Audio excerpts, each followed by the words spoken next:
Assalamualaikum warahmatullahi wabarakatuh. Hamdan wa syukran lillah. Amma ba'du.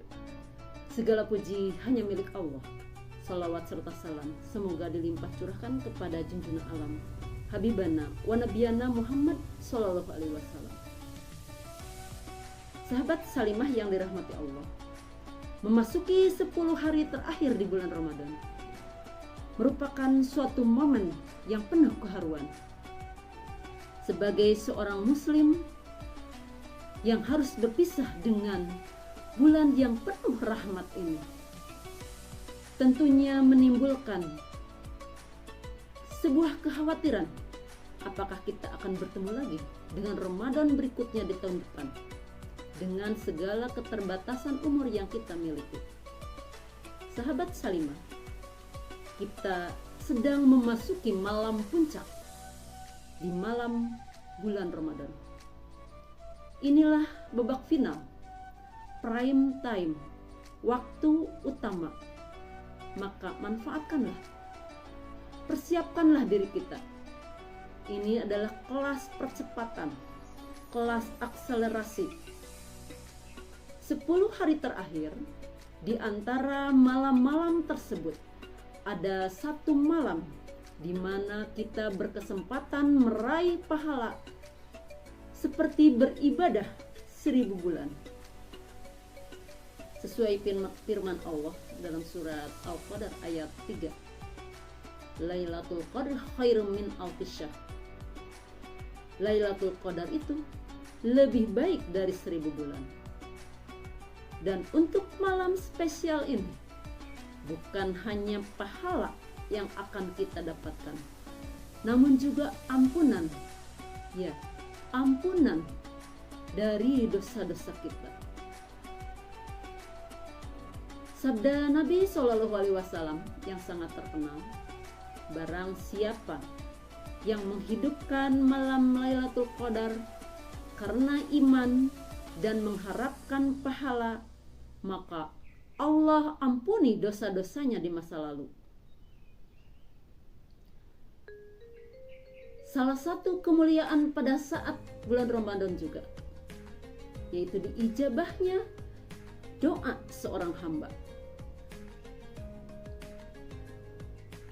Salah satu kemuliaan pada saat bulan Ramadan juga, yaitu diijabahnya doa seorang hamba. Maka mintalah doa pengampunan. Allahumma innaka afuwun tuhibbul afwa fa'fu anni. Ya Allah, sesungguhnya Engkau Maha Pengampun dan suka mengampuni, maka ampunilah kami. Sahabat Salimah yang dirahmati Allah, tidak heran jika Aisyah pada malam-malam terakhir bulan Ramadan bertutur, Nabi Shallallahu Alaihi Wasallam bersungguh-sungguh dalam beribadah dengan kesungguhannya yang tidak pernah terlihat di waktu-waktu yang lain.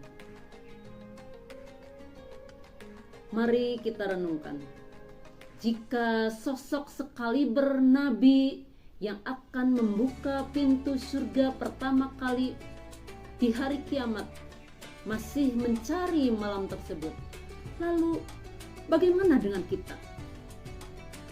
Jika kekasih Allah, seorang yang telah diampuni semua dosa dan khilafnya, masih mencari Lailatul Qadar, lalu apakah kita pantas bersantai-santai? Jika seorang nabi terbaik bangun untuk menghidupkan malam-malamnya, lalu membaca Al-Quran, memanjangkan sholat-sholat sunnahnya, maka pantaslah kita. Sahabat Salimah yang dirahmati Allah, mari kita renungkan, jika sosok sekali bernabi yang akan membuka pintu surga untuk pertama kalinya masih mencari Lailatul Qadar, bagaimana dengan kita? Jika kekasih Allah seseorang yang telah diampuni segala hilaf dan dosanya masih mencari Lailatul Qadar, lalu apakah kita pantas masih bersantai-santai? Jika seorang nabi terbaik bangun untuk menghidupkan malam-malamnya dengan memanjangkan sholat-sholat sunnahnya, sedangkan kita terlelap tidur tanpa melakukan aktivitas ibadah apapun. Jika seorang Rasulullah Shallallahu Alaihi Wasallam sibuk membaca Al-Quran, lalu orang seperti apakah kita yang hanya sibuk nongkrong tanpa ada gunanya? Sahabat Salimah yang dirahmati Allah, ini 10 hari terakhir. Jangan lengah, maksimalkanlah, usir rasa kantuk itu. Ingatlah, ini babak final di bulan suci. Dan ingatlah, kekalahan yang paling menyakitkan adalah kekalahan di sebuah partai final. Ummul Mukminin Aisyah radhiyallahu anha pernah meriwayatkan dari Nabi Shallallahu Alaihi Wasallam bahwa nilai amal itu ditentukan di bagian penutupnya. Jadi janganlah bangga dengan 20 hari yang telah lewat, tapi melalaikan 10 hari berikutnya. Sahabat Salimah yang dirahmati Allah, marilah kita manfaatkan 10 hari terakhir Ramadan ini dengan memperbanyak amal dan ibadah. Semoga kita bisa berjumpa lagi di Ramadan berikutnya dengan amal ibadah yang lebih banyak dan lebih baik dari sekarang. Semoga Allah memberikan taufik dan hidayah untuk kita semua. Selamat berjuang. Bismillah. Wallahu a'lam bishawab. Billahi taufiq wal hidayah. Wassalamualaikum warahmatullahi wabarakatuh. Ramadan